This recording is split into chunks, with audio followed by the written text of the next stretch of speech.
at the time. So they were on top of the outcrop as living things, and then he's got this stuff down there, and he's starting to say, aha. The thing that I really, and he's not unique here, but his focus is on so-called allied forms. We're going to see, I might as well tell you right now, that other theories of replacement, like Lyell's, were basically ecological theories of replacement. You know, Lyell would say you can't create a predator species unless you already have a prey species in place. And so he was thinking ecologically. I think Lyell was a brilliant ecologist, but he was actually an anti-evolutionist, and we'll see that in just a moment.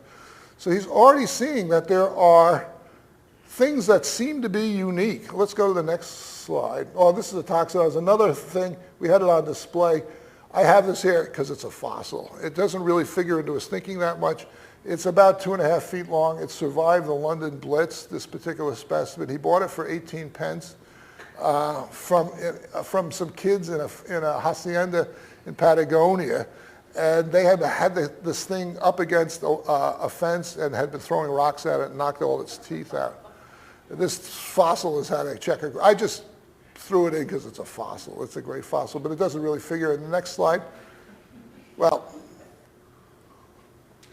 I'm getting ahead of myself, but let me just say about allied forms. I mean, Lamarck talked about them, but all the way back to Linnaeus. People had this concept of natural groups. They were not an evolutionary concept.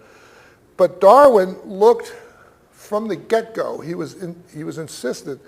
The things that attracted his attention were patterns of replacement in time as well as space of things that seemed to belong to the same natural group and that were endemic.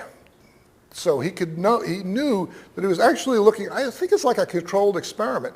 It doesn't make him a transmutationist, but I swear he must have been thinking sort of along these lines, because the patterns of replacements that interested him were not just this mollusk and that mollusk, it was these things that are unique to South America. And here he goes again. So I said, yeah, right there, that Cuvier and Lyell tend to say things would migrate in from elsewhere, and then Lyell also had this ecological notion. He got very excited about some small rodent bones that he found along with the larger fossil mammals, including ground sloths and so forth. I could perceive traces of 4 or 5 distinct animals, 2 of which certainly belong to the rodentia. One must have been allied to the agouti. Tarsi and metatarsi belong to an animal less than the present common inhabitant, Cavia patagonica. And then this little footnote, the agoutis are all proper to South America, and none have hitherto been found in a fossil state. He's very insistent that he's looking at things that are